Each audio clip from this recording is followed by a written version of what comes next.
우리에게 주시는 하나님의 귀한 말씀 요한복음서 19장 26절에서 27절입니다.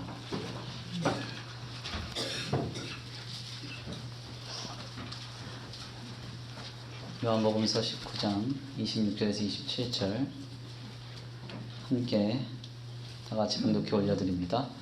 예수께서 자기의 어머니와 사랑하시는 제자가 곁에 서 있는 것을 보시고 자기 어머니께 말씀하시되 여자여 오소서 아들이니이다 하시고 또 그 제자들에게 이르시되 보라 내 어머니라 하신대 그때부터 그 제자가 자기 집에 오시니라. 아멘. 할렐루야. 할렐루야. 오늘도 하나님의 예비하신 귀한 은혜가 있는 줄 믿습니다. 귀한 시간 하나님의 은혜로 새롭게 되시고 하나님의 귀한 말씀 가운데 힘을 얻고 변화받는 귀한 시간 되시길 간절히 축원합니다. 우리 옆에 계신 분들과 함께 인사합니다. 다 잘 되고 있습니다. 하나님이 하십니다. 시작. 잘 되고 있습니다. 하나님이 하십니다. 아멘. 다시 한번 믿음으로 선포합니다. 당신은 참 멋진 성도입니다. 오늘도 은혜를 받읍시다. 시작. 당신은 참 멋진 성도입니다. 오늘도 은혜를 받읍시다. 아멘. 네, 오늘도 큰 은혜 가운데 함께 하실 주님을 기대합니다. 우리가 계속해서 예수님의 제자들 시리즈로 함께 나누고 있는데요. 지난 시간에는 우리 베드로에 대해서 함께 나눴습니다. 특별히 내세울 것 없는 어부였고 잘 깨닫지 못하고 여러 가지로 늘 실수가 많았던 베드로를 예수님은 가장 큰 대사도로 사용하시기를 기뻐하셨습니다. 우리는 주님 앞에 종종 많은 것들을 내세우지 못하는 연약한 상태이고 부족하고 결핍된다 하더라도 하나님은 우리를 사랑하시기 때문에 우리를 통하여 하나님의 큰 일을 이뤄가시리라 믿습니다.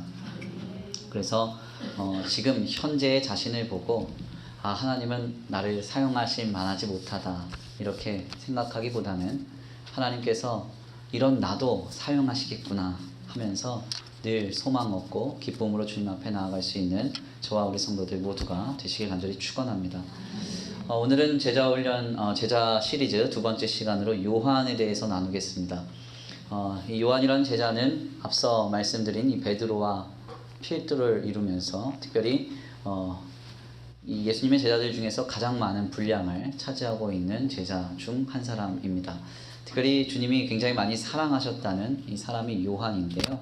오늘 이 요한에 대해서 우리가 깊이 숙고하면서 하나님 주시는 놀라운 은혜를 함께 누리기를 간절히 축원합니다. 얼마 전에 제가 TV 프로 중에 그것이 알고 싶다라는 프로를 본 적이 있습니다. 안 알고 싶으신가 보네요. 네.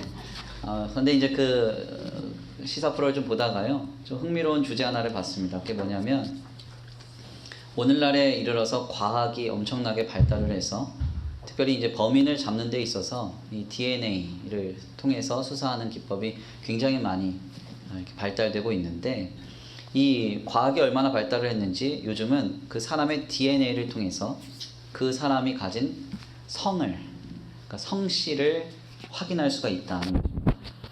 그래서 강력 범죄의 용의자가 특별한 성씨를 갖게 되면 그 현장에 남아있는 침이나 머리카락 혹은 털 등의 DNA를 통해서 그 용의자의 이름 중 성을 특별하게 찾을 수가 있다는 겁니다. 그래서 몇 해 전에 일어난 어떤 두 가지 사건이 있는데요. 이 두 가지 사건의 용의자가 오씨와 현씨였답니다. 오씨와 현씨. 근데 이 성을 가진 사람들이 그렇게 많지가 않아서 빠른 시일 내에 용의자를 정확하게 선정할 수 있게 됐고, 그래서 빠른 시간 내에 이 사람들을 잡았다는 이야기였어요. 저만 신기한가요? 너무 신기하지 않으세요? 우리의 DNA에 내 성씨가 묻어날 수 있다는 겁니다. 물론 우리 교회 성도님들처럼 착하신 분들이야, 우리 특별히 청년들처럼 착한 우리 성도들이야 그럴 리가 없겠지만 내 성이 특이하다 이러면 절대 죄를 지면 안 됩니다.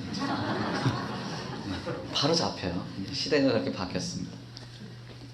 아무튼 이렇게 특별한 성씨도 있죠. 그렇지만 흔한 성씨도 있습니다. 대표적인 것이 저와 같이 김씨라든지 이씨 이런 분들은 이제 아주 흔한 성씨입니다. 우리나라에는 아마 김씨와 이씨가 굉장히 많은 것 같아요. 그래서 사람 붐비는 길가에서 어이 김씨 이러면 몇 명이나 돌아볼까요? 상당히 많이 돌아보겠죠.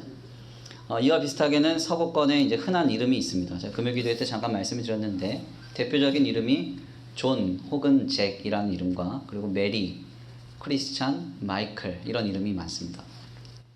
특별히 존과 이 잭이라는 이름은 같은 말이에요. 그래서 존의 애칭을 보통 잭이라고 하는데 이 존이라는 이름이 너무나도 많대요. 그래서 제가 지난 기도회 때 말씀을 드렸지만 지나가다가 미국 한 길거리에서 존, 잭 그러면 세 사람 이상씩 이제 이렇게 달려온다 뭐 이런 이야기가 있어요. 그만큼 흔한 이름이 바로 이 존 혹은 잭이라는 이름입니다. 이 존이라는 이름은 한글로 번역하면 요한입니다. 그래서 우리가 영어 성경을 좀 살펴보면 요한복음은 존이라고 이렇게 쓰여져 있어요. 이 이름은 예수님 당시 때부터 흔한 이름이었습니다. 그래서 요한이라는 동명의 이름은 신약 성경에 기록된 공인된 사람들의 숫자만 세어봐도 무려 5명이나 됩니다. 먼저 우리가 잘 아는 복음서 초반에 나오는 세례 요한이 있습니다. 그리고 예수님의 제자인 사도 요한이 있어요. 베드로의 아버지도 요한이고요. 또 마가 요한이라는 사람도 성경에 나옵니다. 그리고 사도행전 4장 6절 보니까 사내들인 공의원의 의원의 이름이 또한 요한이라고 이렇게 전해져 있어요. 그러니까 요한이라는 이름이 상당히 좀 많습니다. 그리고 우리가 서신서로 전해지는 요한 서신서 같은 경우도 사도 요한이 썼느냐 혹은 장로 요한이 썼느냐에 대해서 아직까지도 논의가 많이 이루어지고 있어요. 그러니까 이 요한이라는 사람이 굉장히 많았다는 거죠. 우리가 잘 아는 종교개혁자 존 칼빈도 우리식으로 부르자면 요한 칼빈입니다. 그러니까 굉장히 서구권에서는 흔한 이름이고 성경에서도 흔한 이름이라고 할 수 있습니다. 흔한 이름이 오늘날에도 흔한 이름이 되었다는 것은 뭔가 그 이름의 뜻이 좋다는 것이겠죠. 좋지 않은 이름이라면 사용할 이유가 없습니다.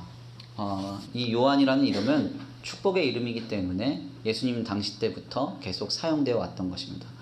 요한 혹은 존이라는 혹은 잭이라는 이 이름의 뜻은 여호와를 사랑하는 여호와의 사랑받는 자, 여호와의 사랑받는 자라는 뜻이 담겨져 있어요. 우리도 요한과 같이 여호와의 사랑받는 자가 되시길 간절히 축원합니다. 영어 이름을 지으세요. 난 잭이야. 네, 오늘따라 유머가 되게 안 되는 거 보니까 설교가 굉장히 어려워질 것 같은 불길한 예감이 듭니다. 옆에 계신 분들과 함께 인사를 해볼까요? 여호와의 사랑받는 자가 됩시다. 시작. 사랑받는 자가 됩시다. 네. 오늘 본문 말씀을 통해서 우리는 예수님의 제자 중에 요한이라는 사람에 대해서 나누려고 합니다. 요한이 어떤 사람인가? 보통 우리가 요한이라고 하면 그 레오나르도 다빈치가 그린 최후의 만찬에서 예수님의 왼편이죠. 우리 쪽으로 봤을 때는 왼편이고 예수님의 입장에서 봤을 때 오른쪽에 있는 한 여인, 아주 젊고 여성스럽고 유약하게 생긴 그 여인, 그 이미지로 보통 이 요한을 떠올립니다. 그래서 보통 우리는 예수님의 제자 요한을 여성스럽고 착한 사도로 알고 있어요. 특별히 이것은 고대의 전승이기도 한데요. 로마 카톨릭으로부터 전해오는 전승을 좀 보면 옛 기록을 통해서도 이 요한은 여성스럽고 착했고 온순했다 이렇게 전해집니다. 그래서 이 요한의 별명이 있는데 이 요한은 사랑의 사도다 이런 별명이 있어요. 그런데 사실 본래 이 요한이 예수님을 만나서 제자가 되고 그리고 또한 그 주님과 함께 공생애를 담당했던 3년 동안의 인생을 좀 들여다보면 사실 이 제자 요한은 그렇게 여성스럽거나 유약하거나 사랑이 많은 사도가 아니었다는 것이 확인이 됩니다. 특별히 이 요한은 제자 중에 가장 나이가 어렸다고 전해집니다. 어리면 어떻죠? 어리면? 네, 어리면 좋죠. 네, 안 좋으신가요? 우리 이제 청년들하고 저하고 이제 사역을 하는데 가끔 이제 청년들하고 사역하는 시간이 제가 많다 보니까 우리 그 기성세대 분들이 저한테 그래요. 목사님은 젊은 것들만 좋아해. 저한테 막 어떤 분이 그러시더라고요. 청년들만 좋아해. 젊은 것들만 좋아하는 게 아니라 청년부 담당이라서 청년부랑 사역하는 거예요. 오늘따라 웃음이 없는 거 보니까 마음이 많이 어렵네요. 아무튼 이제 어리다고 하는 건요 여러 가지의 모습이 좀 있는데요. 어리면 일단 제일 먼저 나타나는 성향 중 하나가 뭐냐면 혈기가 왕성하다는 겁니다. 그렇죠?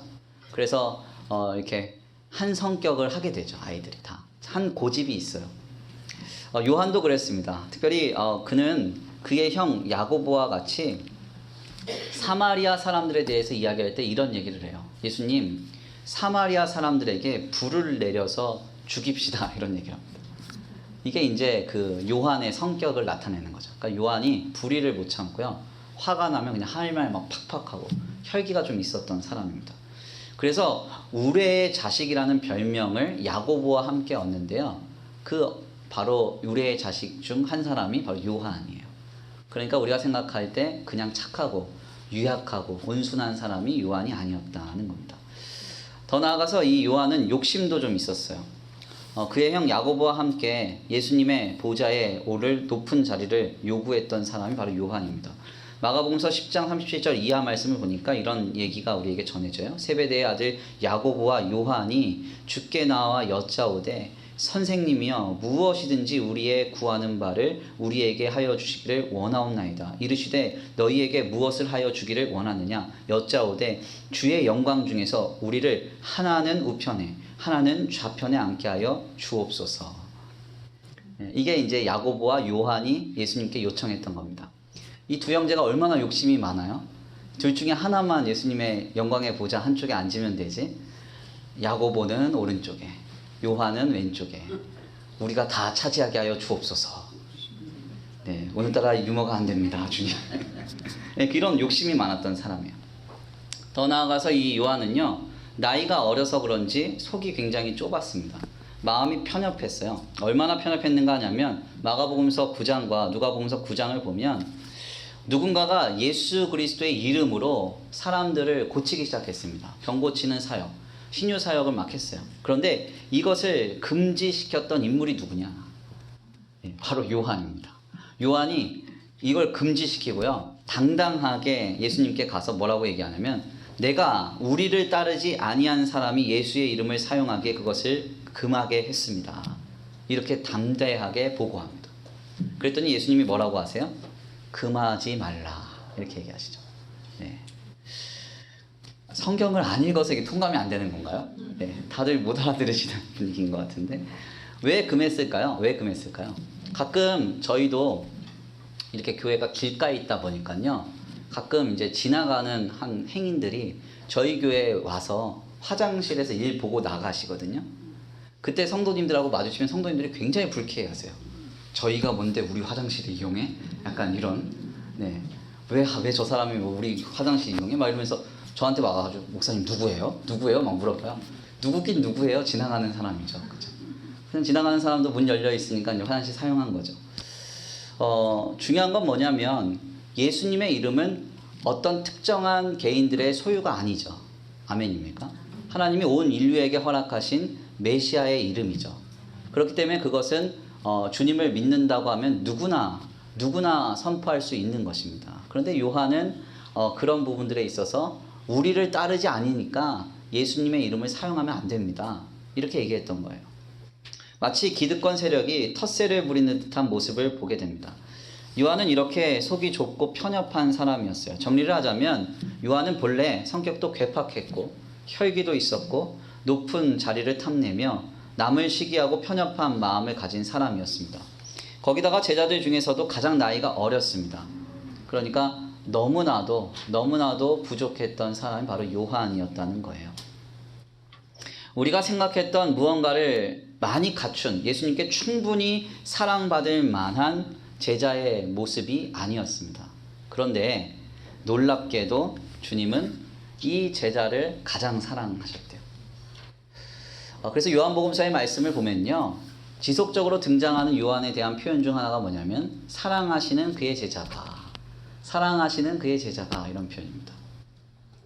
특별히 요한은 제자들 중에서 예수님께 가장 사랑받는 제자였습니다. 예수님이 편애했던 제자가 3명이 있었습니다.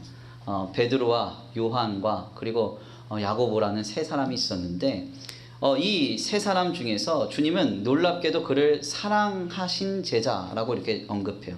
특별히 요한복음서는 요한에 대해서 예수님이 사랑하신 제자라고 직접적으로 언급을 하는데요. 13장과 20장, 21장에 거쳐서 3번 이상 직접적으로 언급합니다.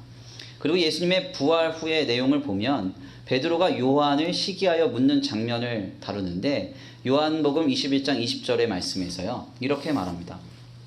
베드로가 돌이켜 예수께서 사랑하시는 그의 제자가 따르는 것을 보니 그는 만찬석에서 예수의 품에 의지하여 주님을 파는 자가 누구오니까 묻던 자더라.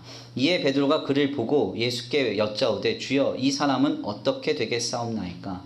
예수께서 이르시되 내가 올 때까지 그를 머물게 하고자 할지라도 내게 무슨 상관이냐. 너는 나를 따르라. 이 말씀이 형제들에게 나가서 그 제자는 죽지 아니하겠다 하였으나 예수의 말씀은 죽지 않겠다 하신 것이 아니라 내가 올 때까지 그를 머물게 할지라도 내가 무슨 상관이냐 하신 것이로라. 이렇게 말씀합니다. 그러니까 이 말씀에서 우리가 보는 놀라운 이야기가 있죠. 제자들이 이 예수님과 함께 밥을 먹는데 이 요한이 예수님 곁에 있는 거예요. 그때 이제 베드로가 예수님을 그 요한을 시기해서 주님, 저 제자는 과연 어떻게 됩니까? 그랬더니 주님이 비유로 야, 얘가 어떻게 되든 너는 무슨 상관이냐? 그냥 넌 날 따르라. 이렇게 얘기를 했는데 이 말귀를 잘 못 알아듣고 베드로가 요한은 평생 죽지 않는구나. 이렇게 이해했다는 거예요. 그 정도로 남들이 보기에 이 요한이 예수님께 특별하게 사랑을 많이 받았다는 것입니다. 그렇다면 우리는 여기에서 한 가지 의문이 생기죠. 요한은 성격도 괴팍하고 혈기가 있고 높은 자리를 탐내며 남들을 시기하고 편협한 마음을 가진 사람이었는데 대체 예수님이 왜 그를 이토록 사랑하셨던 것일까요? 예수님이 택정하신 12제자들조차 시기할 만큼 왜 주님은 이 요한을 사랑하셨을까요? 도대체 사랑하실 만한 이유가 뭡니까? 오늘 본문 말씀을 보니까 오늘 본문 말씀에서도요. 십자가에 달리는 현장 속에서 그 위급하고 긴급한 현장 속에서 자신이 마리아의 첫 아들이었기 때문에 육신의 어머니를 책임져야 하는 사명이 있었기에 그는 그 사명을 자신이 가장 사랑하는 요한에게 부탁을 합니다. 그리고 그 요한이 그 부탁을 받고 보라 내 어머니다. 또 마리아는 보라 내 아들입니다. 이렇게 얘기해서 둘을 억지로 모자관계로 묶어줘요. 그래서 로마 카톨릭의 전승에 따르면 요한이 마리아가 죽을 때까지 평생 봉양하였고 그 노년에는 마리아를 업고 다녔다는 기록까지 있습니다. 그러니까 오늘날에는 뭐 휠체어도 있고 뭐 밀고 다니고 끌고 다닐 수도 있는데 그때는 그게 안 되니까요. 이 젊은 요한이 이 어머니 마리아를 평생 업고 다녔다 이런 기록이 있어요. 주님이 왜 그를 특별하게 사랑하셨을까요? 왜 뭔 사명이 생기고 뭔 중요한 게 생기면 왜 그를 먼저 떠올렸을까요? 하물며 우리가 요한계시록을 보면 예수님의 재림에 관하여서 가장 디테일하게 비유와 상징으로 메시지를 전하는 말씀이 요한계시록이잖아요.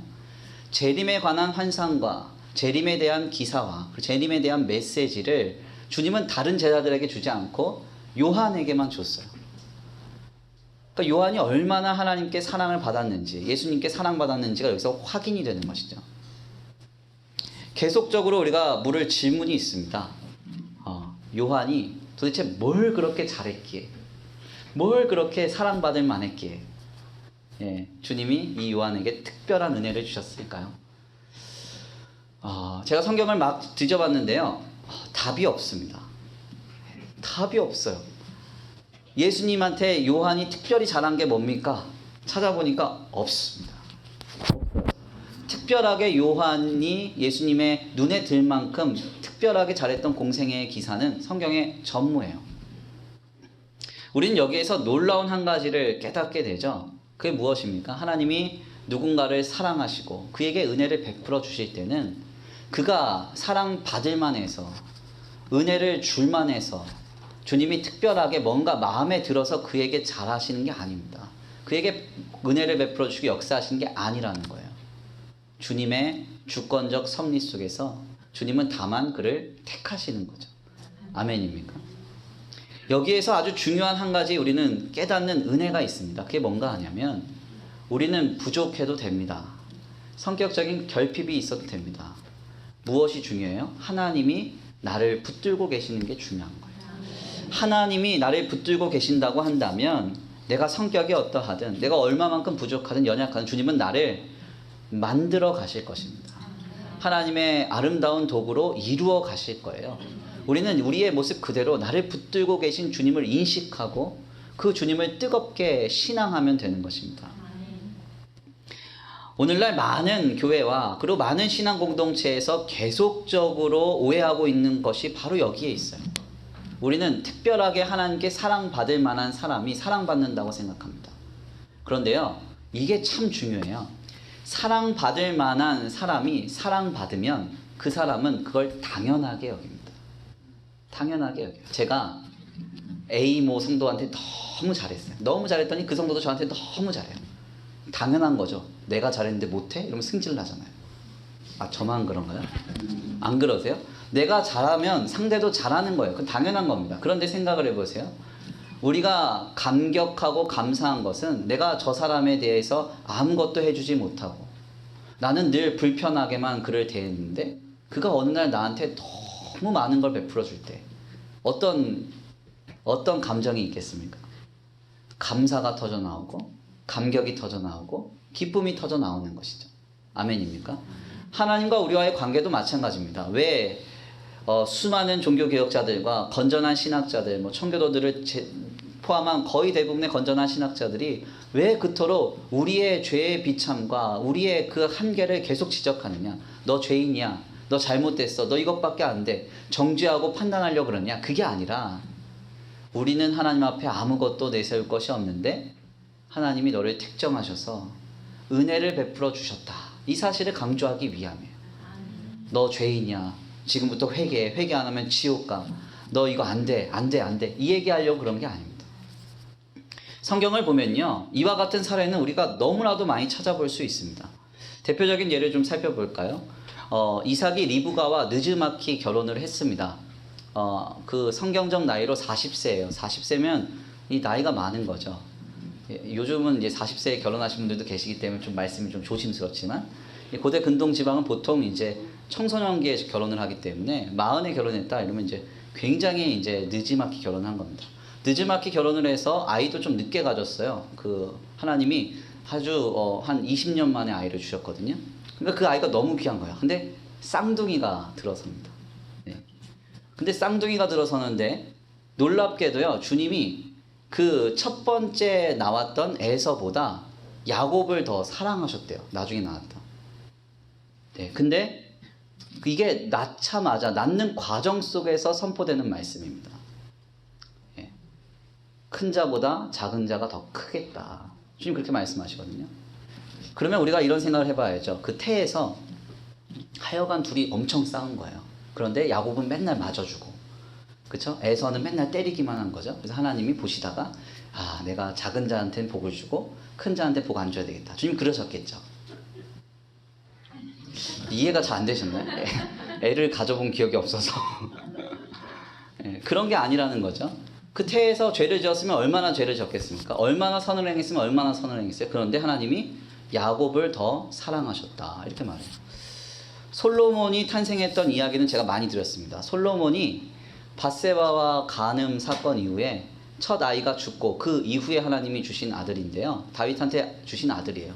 근데 그 아들이 태어났을 때 주님이 뭐라고 얘기하시냐면 그를 여디디야라고 불렀다 이렇게 돼 있어요. 여디디 사랑받는 자 이런 뜻이에요. 야훼의 약자입니다. 여호와의 사랑받는 자. 이 말을 신약의 인물로 옮기면 요한이라고 불렀다는 거예요. 그 아이가 어떻게 태 속에서 많은 일들을 했길래 하나님이 그를 사랑하셨을까요? 네. 제가 농담처럼 늘 하는 얘기 있잖아요. 그 아이는 응애 안 울었다니까요. 할렐루야 할렐루야 이러면서 울고 주여 주여 그러면서 울고 그런 건 없습니다. 하나님이 특정하신 겁니다. 성경에 보면 이런 사례가 너무너무 많아요. 우리에게 이러한 일이 주는 교훈이 무엇인가? 하나님의 역사는 대가로 얻는 것이 아니라는 겁니다. 예. 하나님 안에서의 은혜는 교환의 원리가 아니라는 거예요. 내가 하나님 이 정도 드렸으니까 하나님 나에게 저 정도 주셔야 됩니다. 내가 이렇게 열심히 했으니까 당연히 주님은 갚아주셔야 됩니다. 이런 논리가 아닙니다. 주님은 솔라 그라티아, 오직 은혜로 역사하시는 분이에요. 우리가 값없는 선물로 하나님의 역사가 경험되기를 기대하시는 분입니다. 그래서 아무것도 아닐 때 난 여전히 괴팍스럽고 형편없고 여러 가지 욕심이 많고 여전히 부족한 상태로 주님을 따르고 있을 그때 주님이 우리에게 찾아오셔서 역사하시고 일하시는 것입니다. 저는 오늘 귀한 말씀을 좀 정리하면서 이 주님의 사랑을 우리가 경험하게 되기를 원합니다. 우리 청년들이 이제 저랑 같이 교제하면서 신앙생활 하다 보니까 청년들이 다 착합니다. 저희 교회 같은 교회 청년들 같은 청년들이 없습니다. 네. 탄핵 안 당하려고 열심히 지금 아부하고 있습니다. 근데 너무 잘하려다 보니까요, 자꾸 이제 본인의 연약한 거, 그리고 자기의 부족한 거를 많이 이렇게 너무 의식하는 것 같아요. 하나님은 우리의 연약과 부족을 통해서 일하시는 분입니다. 아멘. 여전히 괴팍하고, 여전히 욕심 많고, 여전히 부족하지만, 그러나 주님은 우리를 하나님의 도구로 오늘도 이뤄가고 계십니다. 요한도 그와 같이 쓰임을 받았습니다. 그리고 그렇게 사랑을 받았습니다.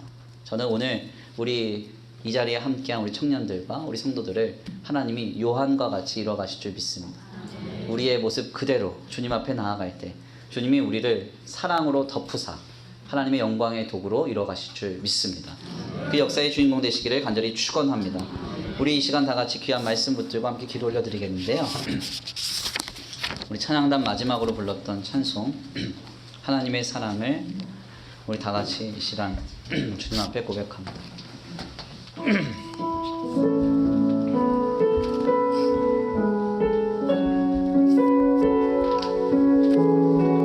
찬양의 가사를 생각하시면서 함께 고백하길 원하는데요.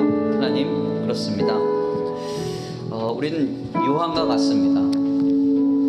여전히 혈기가 많고 여전히 괴팍하고 욕심이 시기하며 편협합니다. 그렇지만 하나님은 이런 나를 사랑하십니다. 그리고 그 사랑으로 하나님의 영광의 도구로 이뤄가기를 기대하고 계십니다. 지금 그 사랑이 느껴지길 원합니다. 그 사랑으로 우리가 이뤄져 가기를 원합니다. 우리 다 같이 귀한 말씀 붙들고 함께 기도 올려드리겠습니다. 하나님의 사랑을 하나님의 사랑을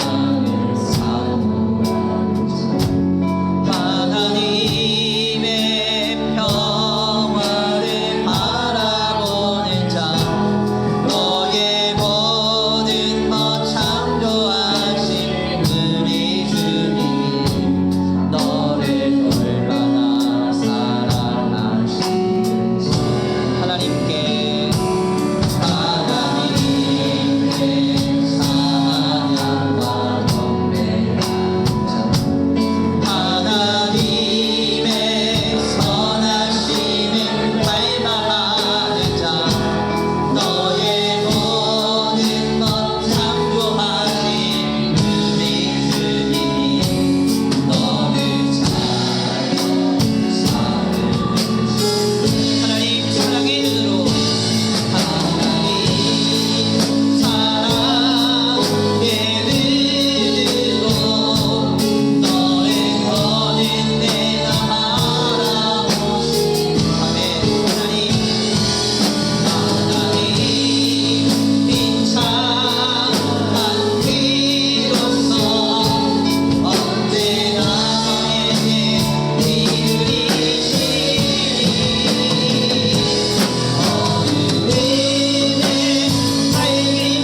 하나님께서 오늘 우리도 사랑하신 줄 믿습니다. 여전히 괴팍했고 여전히 이기적이었고 욕심 많았고 편협했던 요한을 하나님의 사랑의 대사도로 이루어가신 그 역사를 봅니다. 주님, 우리 지금은 내세울 것 없고 부족하고 연약하지만 하나님 날마다 순간마다 은혜를 부어주셔서 깨닫게 하시고 말씀으로 인도하셔서 우리를 하나님의 영광의 도구로 빚어가실 주님을 기대합니다. 주님, 다만 나를 사용하여 주옵소서. 요한과 같이 사랑하사 나를 통하여 하나님 일하여 주시옵소서. 우리 이 시간 간구하고 또한 결단하시면서 주여 한번 부르시고 말씀 붙들고 기도 올려드립니다. 주여 한번 부르시 기도합니다. 주여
사랑과 은혜가 많으신 하나님 감사합니다. 오늘 귀한 자리로 인도하여 주셔서 주님 앞에 나와 귀한 말씀 상고케 하시니 감사합니다.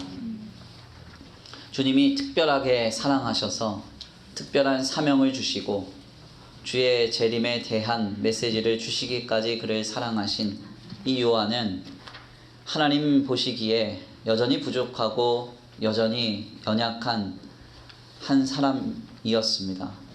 특별하게 사랑받을 만한 조건도 이유도 없었던 이 제자를 예수님은 뜨겁게 사랑하셨고 그 사랑으로 그를 덮으사 그의 연약과 부족을 채우시며 하나님 나라의 거룩한 사도로 거룩한 도구로 사용하셨음을 봅니다. 하나님, 우리에게 지금 무엇이 필요합니까? 내 삶을 내세울 만한 능력과 힘과 소유와 환경이 중요한 것이 아니라 우리에게는 지금 우리 모두를 덮고도 차고 흔들어 넘치도록 채워져야 할 주님의 사랑이 필요함을 이 시간 주님 앞에 고백합니다. 요한을 사랑하셨던 예수님, 지금 우리에게 찾아오셔서 그 사랑으로 우리를 덮어 주시옵시고 연약하고 부족한 우리를 주의 사랑으로 채우시사 하나님 나라의 거룩한 도구로 이루어가 주시옵소서. 주님의 사랑이 우리에게 뜨겁게 다가올 때, 뜨겁게 우리를 채워갈 때 하나님, 우리의 연약과 모든 부족과 결핍이 아름답게 변화되어 하나님 나라의 거룩한 도구로 쓰임받게 될 줄 믿습니다. 주님, 우리를 다 만들어 사용하여 주시고 하나님 홀로 영광받아 주시옵소서. 오늘 귀한 오후 예배 가운데 나와 주님 앞에 예배한 발걸음에 복을 주시고 한날의 삶을 예배로 하나님 앞에 올려드리는 귀한 성도들의 헌신과 열심에 주님 은혜를 베풀어 주셔서 주님 예비하신 복과 은혜와 능력과 역사로 그의 삶에 화답하여 주시옵시고 돌아가는 발걸음 안전히 거하게 하시사 한 주간의 삶을 살아가는 동안 주께 사랑받으며 그 사랑의 결실을 확인하며 그 안에서 기뻐하고 즐거워하는 거룩하고 복된 귀한 한 주간의 삶이 되게 하여 주시옵소서. 도우시고 인도하시며 함께 하실 줄 믿고 감사함을 올려드립니다. 특별히 귀한 예배 가운데 드려진 손길 위에 복의 복을 더하여 주시옵시고 하늘의 신령한 복과 땅의 기름진 복으로 덧입혀 주시옵시되 하나님, 드려진 손길 위에 복을 주셔서 아버지, 그의 가정과 생업이 오직 하나님께로만 공급받는 역사가 있게 하여 주시옵소서. 드려진 귀한 예물이 쓰여지는 곳곳마다 영혼과 생명 살아나게 하시고 주의 복음과 주의 나라를 위하여 쓰임받는 거룩한 예물 되게 하여 주시옵소서. 도우실 줄 믿고 감사함을 올려드리오며 사랑과 은혜가 많으신 우리 주 예수 그리스도의 이름으로 감사하며 기도 올려드립니다. 아멘. 이제는 우리 주 예수 그리스도의 은혜와 성부 하나님의 극진하신 사랑하심과 성령 하나님의 내주교통하심이 오늘 귀한 자리에 나와 요한과 같이 예수님의 사랑을 뜨겁게 경험하고 뜨겁게 받고자 주님 앞에 결단하며 간구하는 모든 성도들 머리 위에 이제로부터 영원토록 함께 있을지어다. 아멘.